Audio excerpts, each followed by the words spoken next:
सुंदर बूढ़ा आदमी है और कितनी प्यारी पगड़ी है। इंडिया बूढ़े आदमियों से भरा है मेम साहब। लेकिन उस पीली पगड़ी वाले जैसा नहीं, उसका सर जॉन द बैप्टिस्ट जैसा लग रहा है। मेम साहब, ये तो कहानी सुनाने वाला लगता है। क्या ये खामोश दानव हमारे साथ शांति से है? इसने इंसानों को काबू किया हुआ है, लेकिन मैं वो हूँ जिसने इनके दांतों को खून के धब्बों में रंगा हुआ देखा है। लेकिन मैं तुम्हें खामोश हाथी की कहानी सुना सकता हूँ, बस कुछ सिक्कों के लिए। हाँ, एक कटोरे चावल के लिए। आप मेरी तस्वीर से क्या करोगी मेम साहेब? मैं इसे रखूंगी इंडिया की यादगार के लिए। सचमुच? आपके पास आपकी तस्वीर में पूरा इंडिया होगा, या फिर आपको पूरी इंडिया का जंगल मेरी आंखों में देखने को मिलेगा?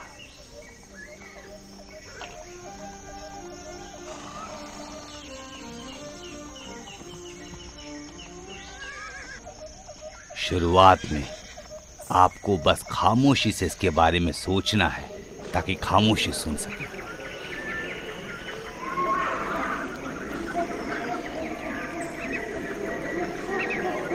हरे भरे पेड़ जैसे किसी मंदिर के स्तंभ हो, और जमीन पर घास ऐसी जैसे जमीन पर कालीन बिछी हो, और ऊपर स्वर्ग के गुंबद के अंदर जहां पंखों वाले रहते हैं। हवा बिना किसी विराम के चलते रहती है, इस संसार की छत की तरफ शोर करते हुए। और यहाँ नजर आते हैं दुनिया के घास खाने वाले जंतु। बहुत जल्द ये छोटी हिरनी के बच्चे अपना पाठ सीख लेंगे, यही कि पैरों से आवाज ना निकले और आंखें अंधेरे में भी देख ले।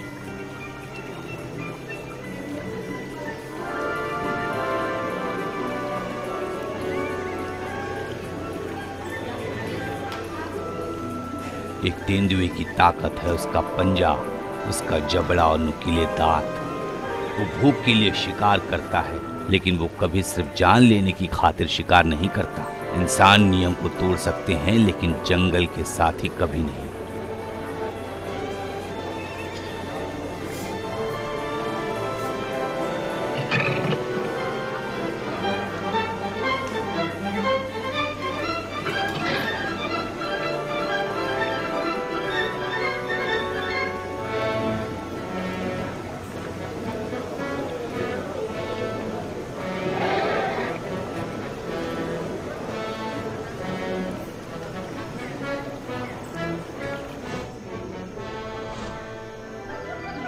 ये हैं जंगल के स्वामी, हाथियों का काफिला, शांत हाथी। ये बस अपने ही रास्ते जाते हैं, जालिम दुनिया में घास खाने वाले जंतु।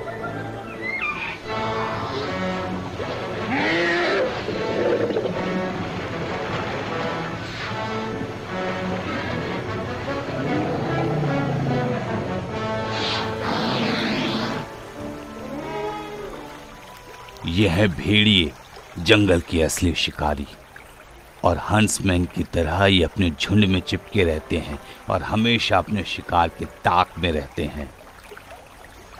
ये आपस में कभी भी लड़ाई झगड़ा शुरू कर सकते हैं, और तब उनमें से सबसे शक्तिशाली जो जीतता है वही उनका लीडर बनता है।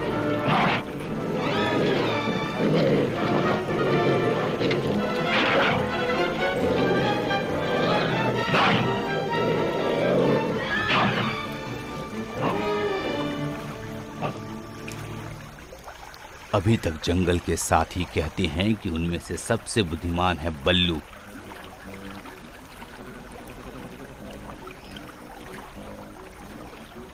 वो भालू, वो जंगल के नियमों का टीचर है। और एक ये भी है जो नियम जानता है, वो है मोटी चमड़ी वाला मगरमच्छ। अपने ठंडे दिल में लालसा के साथ छिछले पानी में ये उम्मीद रखता हुआ कि जो भी अपनी प्यास बुझाने तालाब के किनारे आएगा, उसे दबोच कर ये अपनी पेट की आग बुझाएगा।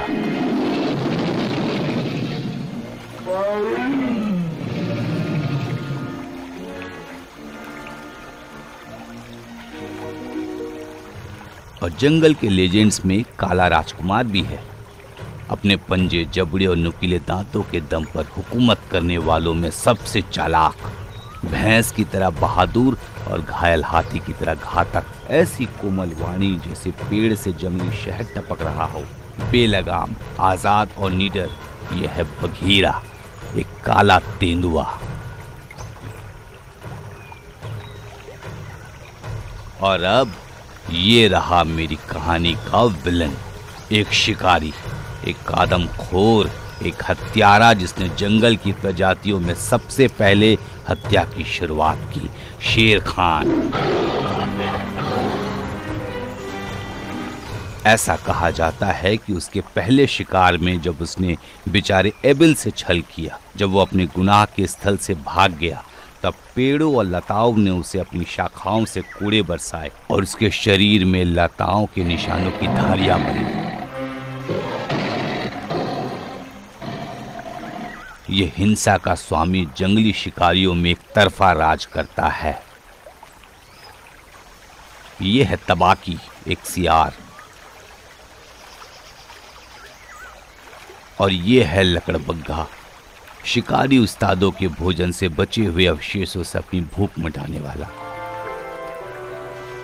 लेकिन कहानी में सिर्फ आउटकास्ट और हीरोज नहीं है। मैं आपको एक सांप के बारे में भी बताऊंगा, काफी होशियार, एक भविष्यवाणी जिसने मदर ईव को सिखाया जो भाषा लोग चालबाजी और पाप करने के लिए इस्तेमाल करते हैं। ये बुक सिर्फ जिंदगी की नहीं है बल्कि इंसान की प्रकृति से जंग की है। गांव और जंगल के बीच संघर्ष,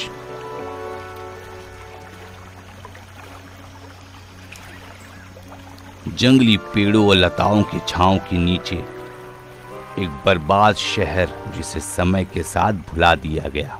हाँ, जहां 1000 युद्ध रथ एक महान राजा की महिमा का दावा करते हैं, जिसके सामने सभी लोग अपना सिर झुकाते थे।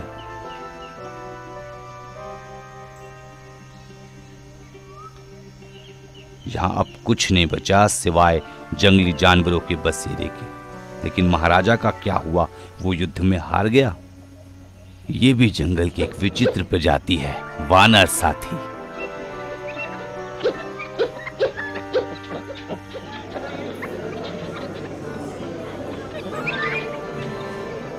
सबसे पहले आपको मेरी तस्वीर देखनी चाहिए जैसा मैं था। बलदेव, एक ताकतवर शिकारी। ये बहुत लंबे समय की बात है। यहां से बहुत दूर सियोनी पहाड़ियों में गर्मी की एक शाम,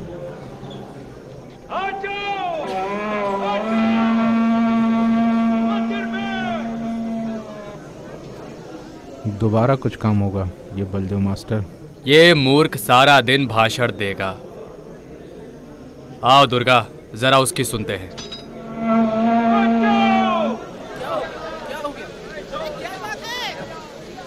क्या हुआ? क्या तुम हर किसी जगह अपना घर नहीं बना सकते। क्या कह रहे हो? ऐसे कैसे चलेगा? हमें अपना एक गांव बनाना होगा। एक दिन यहाँ एक जबरदस्त शहर होगा। क्या बात कर रहे हो? गजब है। हाँ, उस शहर में सबके अपने अपने घर होंगे। वहाँ मंदिर होगा जिसका मुंह बाजार की तरफ होगा। वहाँ तो मुझे जगह चाहिए थी। नहीं, वहाँ बाजार बनेगा जैसा कि बलदेव ने कहा, और बार्बर शॉप का मुख मंदिर की तरफ होगा। मुझे बीन पैच के लिए कोई और जगह मिल जाएगी वैसे, तुम्हारे जबरदस्त शहर से बाहर। जाओ दुर्गा, बच्चे और बूढ़े आदमियों को गाड़ी में बिठाओ। ए नथु, आइए दादाजी। क्या आपने सुना? यहाँ एक बाजार होगा, एक मंदिर होगा और एक बड़ा शहर होगा। हाँ, हमारे पास ये सब हो सकता है अगर हम जंगल को बर्बाद कर दें तो। क्या आपने और आपकी सदी ने कभी प्रकृति से जंग लड़ते हुए देखा? यहाँ बैठ जाइए दादाजी।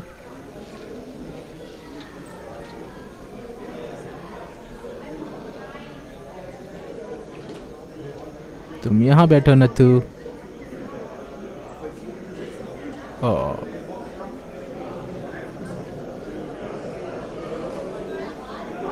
अपने काम पर वापस जाओ। हाँ, चलो चलो अपने काम पर चलो।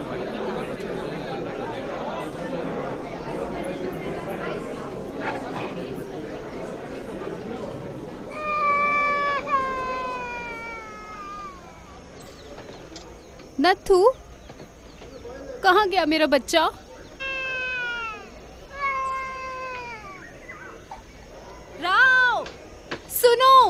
हमारा बच्चा नथु वो कहीं चला गया। तुम चिंता मत करो मेसुआ, बच्चा ज्यादा दूर नहीं जा सकता। मैं जरा देख कर आता हूँ। दुर्गा तुम वहां देखो। नथु, नथु,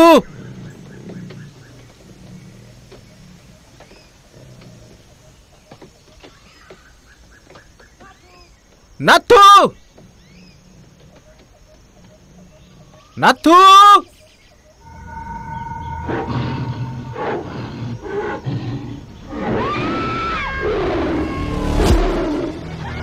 नथु, कोई मेरे पति को बचाओ। राव,